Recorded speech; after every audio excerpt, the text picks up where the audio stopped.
America, चीन और Asia और यूरोप के कई देशों में कोरोना की चौथी लहर ने कहर बरपाया हुआ है। अब एक नई स्टडी में दावा किया गया है कि भारत में डेल्टा या फिर किसी नए स्ट्रेन की वजह से चौथी खतरनाक लहर अगले कुछ ही महीनों में प्रकोप में ला सकती है। और इसके साथ ही एक स्टडी में यह दावा किया गया है कि कोरोना सतह के बजाय हवा से 1000 गुना ज्यादा फैलता है।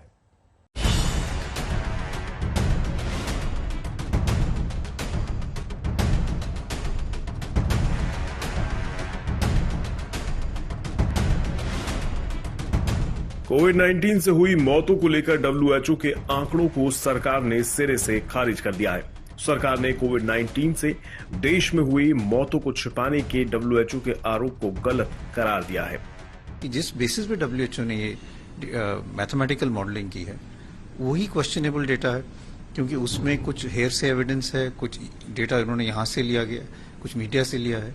जब आपके पास रोबस्ट ऑथेंटिक डेटा नहीं है तो आपकी मॉडलिंग जो है वो ठीक नहीं हो सकती।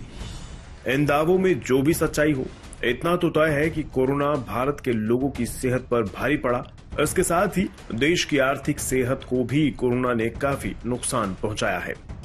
इससे भी जरूरी बात कि यूरोप और एशिया के कई देशों में कोरोना की चौथी लहर ने तबाही मचाई हुई है।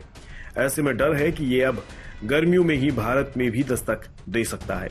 वैज्ञानिकों ने दावा किया है कि ये बीमारी अभी खत्म नहीं होने वाली और दुनिया जल्द ही कोविड-19 का एक नया प्रकोप देखेगी।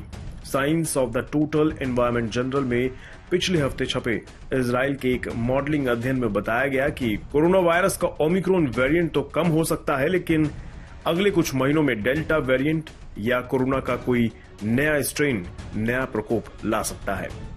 स्टडी में बताया गया कि जब कोई नया स्ट्रेन आता है तो पिछला स्ट्रेन खत्म हो जाता है, लेकिन डेल्टा के मामले में ऐसा नहीं हुआ है। ओमिक्रॉन और उसके सब वेरिएंट आने के बाद भी डेल्टा खत्म नहीं हुआ है। ऐसे में लोगों को वैक्सीन लगवाने में जरा भी देरी नहीं करनी चाहिए। साथ ही बूस्टर डोज लगवाकर भी लोगों को नई लहर से बचने की कोशिश करनी चाहिए। इसके साथ ही अब एक नई स्टडी में दावा किया गया है कि लोग जिन सतहों को छूते हैं उनके मुकाबले सांस में जाने वाली हवा के माध्यम से कोविड-19 के वायरस का संक्रमण होने की आशंका 1000 गुना ज्यादा होती है। जाहिर है जिस तरह से चीन में एक हफ्ते से घरों में बंद लोगों को भी कोरोना हो रहा है, उसी की वजह का खुलासा इस स्टडी से हो रहा है। जानकारों का भी मानना है कि खुली हवा में मास्क के बिना रहने वालों को कोविड ज्यादा परेशान कर सकता है। कोरोना वायरस की बात करें तो ये डायमीटर में 0.12 माइक्रोन जितने होते हैं, यानी बेहद छोटे होते हैं।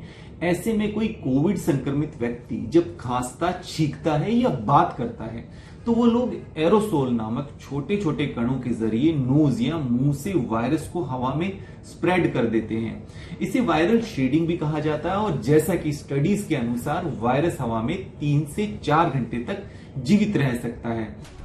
कुछ ऐसे ही मामले कोविड की पहली और दूसरी लहर के दौरान भारत में भी सामने आए थे। इनमें घर में बंद रहने वाले लोगों को भी कोरोना संक्रमण हो गया था। ब्यूरो रिपोर्ट, आज तक।